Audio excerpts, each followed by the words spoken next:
Then I asked him, but did your teacher teach you all this? He said, master साहब ठेकेदार बन गए हैं और एक और दूसरे मास्टर आए हैं वो आते नहीं है स्कूल वो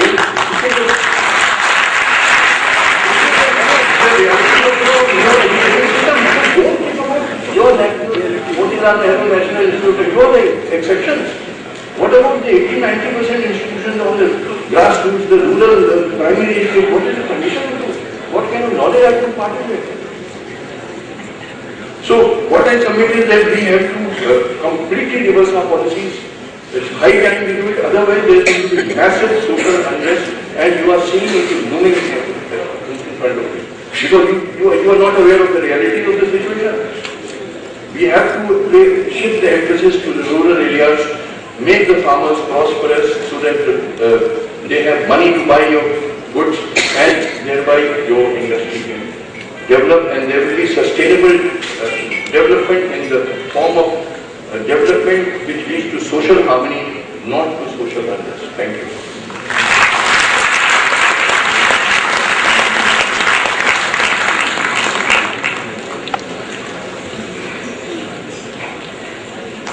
Thank you, sir. Thank you for sharing your valuable words of wisdom.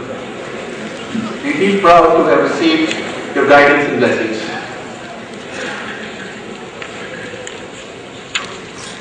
Next, I would like to request that our esteemed dignitaries on the dais to please release the Institute booklet and souvenir titled Golden Journey of Excellence and Achievement, specially compiled and edited for this occasion.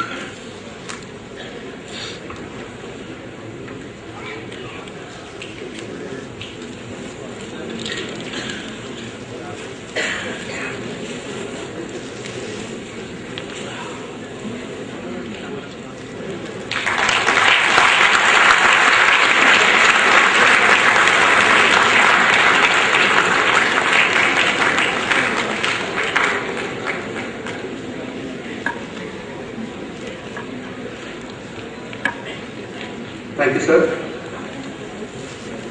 Now I would like to request our director, Professor P. Chakravarti, to please present a memento to our chief guest, Honorable Mr. Justice Markandeya Karchu, as a token of our thanks for his valuable time and being part of our Golden Jubilee celebrations.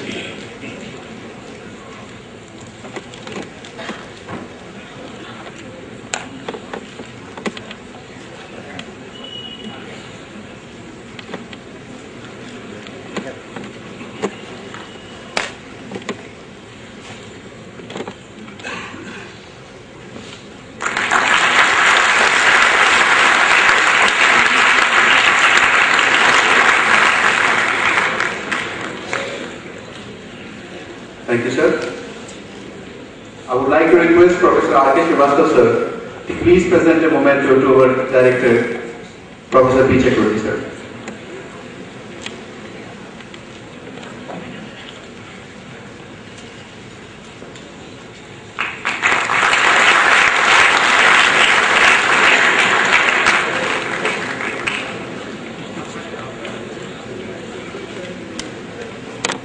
Now I would like to request Professor Piyush Ranjan Agrawal, the co-chairman of the Golden Jubilee Conclave, to please present a vote of thanks.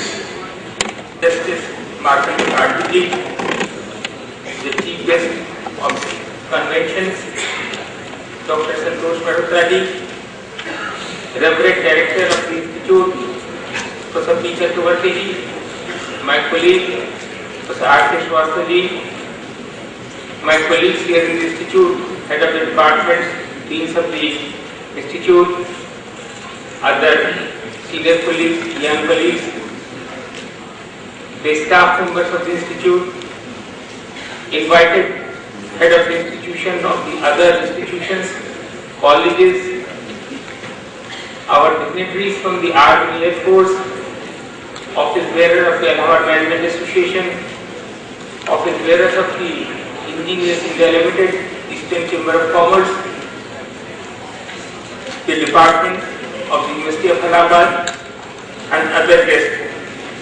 And dear my students, the members of the media and press, it has been our extreme privilege that Justice Karchu and Dr. Malhotra along with a panel of the experts, have accepted the request of the institution to be here for 2 days and especially in the morning to inaugurate the session. The institute has made an humble attempt to commemorate its Golden Jubilee, to link together the two minarets. One, as Conclave has said, the minaret of the natural sciences, the minaret of the social sciences. As he has already mentioned, for several decades we have been thinking these two as two different and separate departments and compartments and two cases.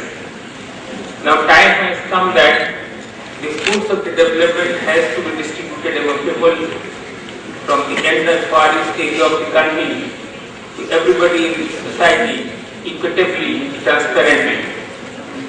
What we are eating is a food for tomorrow. Whatever we are drinking is a water for tomorrow.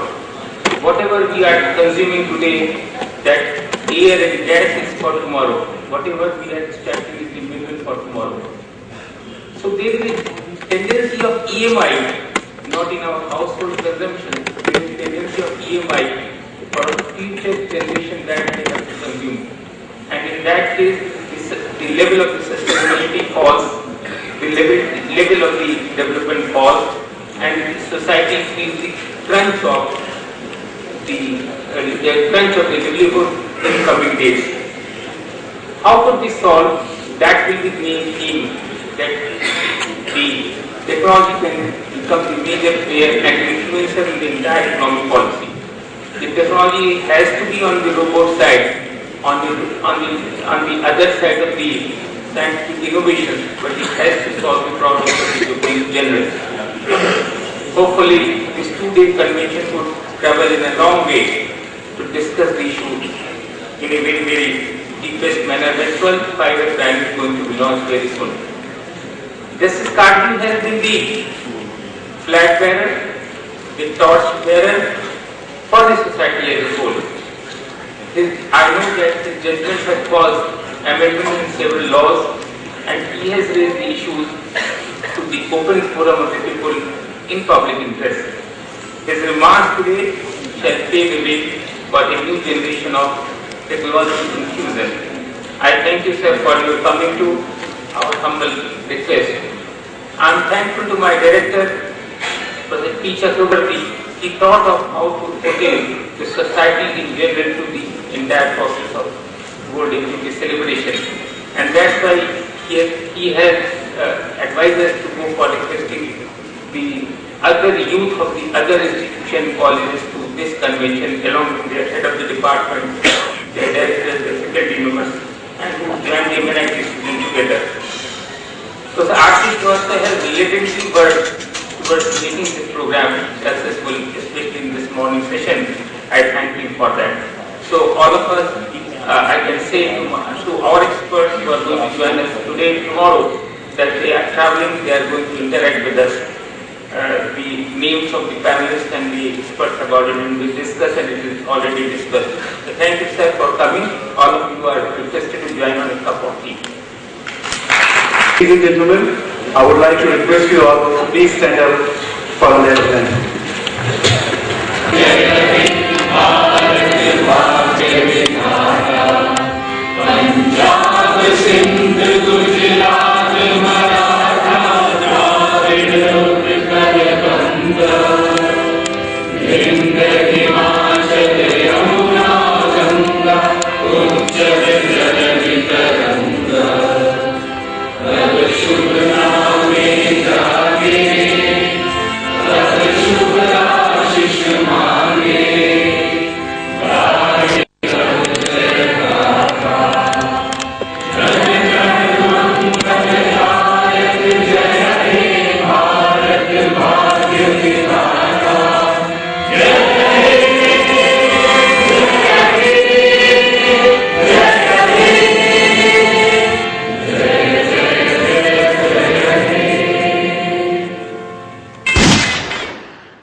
G.N. Pandey. He joined the committee division of the bar, Harvard Audit Research Center in 1983. From the 26th batch of the bar training school, he is an expert in the process development and quality assurance of various nuclear materials related to the Competency program. The right member of Federal Scientific Society and representative of the Department of Atomic Energy. In the National Advisory Committee for Science Olympiad conducted by the Tata Institute of Fundamental Research, he has been a member of the Selection Committee for the prestigious Kishore Vaigyanik Prashant Yojana of the Department of Science and Technology for the selection of most talented students across the country. Currently, he is responsible for techno-economic management and collaborative R&D projects supported by the Board of Research and Industrial Science, Department of Atomic Energy at various universities, IITs and institutes in the country. Promoting high-quality R&D units for development and research education linkage. He will be speaking on the issues about nuclear energy for national development. I think you all realize that this is one of the big controversies about sustainable development. There are proponents who think that nuclear energy is the solution, and there are equally pessimists and people who challenge this and say nuclear energy can never be safe enough. They talk about various disasters that have happened in the world. The experts try to assuage that feeling by saying, no, we have sufficient safety mechanisms. And I think what we get to hear from Dr. G.N. Pandey would be an extremely important, useful thing under the perspective of nuclear energy. I now request Dr. G.N. Pandey to make his presentation. And after these two presentations, I'm going to try to say a few things about the general issue of sustainable development and technologies for sustainable development. Because in the initial sessions and in these sessions, we very quickly getting on to the core issues. But I think something is required by way of a backdrop and background, etc. I'll do that after we've heard the speakers.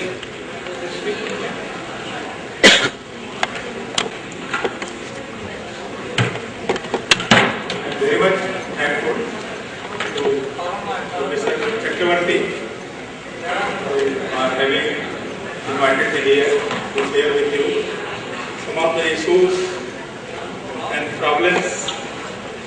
Coincidentally, I have not heard in the morning lecture whatever things were told by Mr.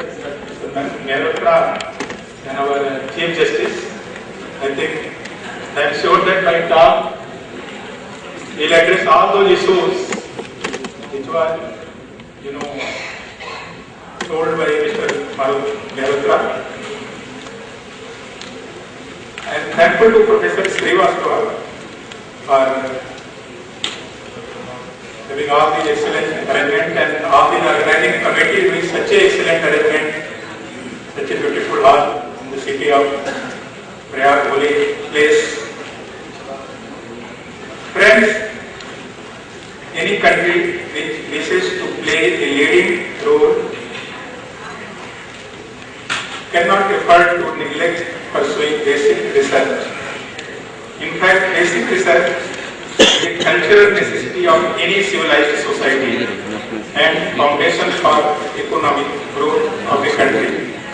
Self-directed basic research on fundamental problems by highest intellects is essential, but we should also selectively promote some technology areas directed towards basic research, through directed basic research, which is relevant to the need of the society or of an industry are related to national strategic programs in long-term perspective.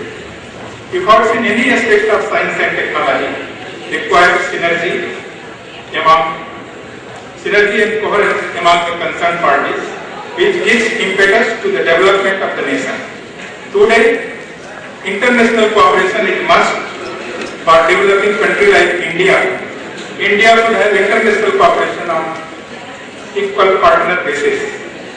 The output of our R&D should not be looked at only by publications alone, but what impact it has for the society.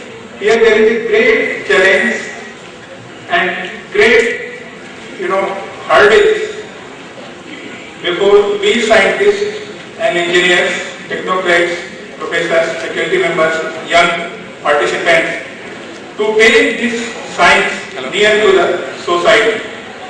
India can become a global innovative leader provided we have technology foresight. The use of science as a strategy for development must be imbued with aesthetic sensitivity. Human life can be enriched not only by bread alone, but by an ability and opportunity to appreciate creativity. Then only scientific knowledge can be responsive to human needs. We foresee exciting developments in the strategy of science and technology for development. Its use to alter the power balance in the society, its potential to integrate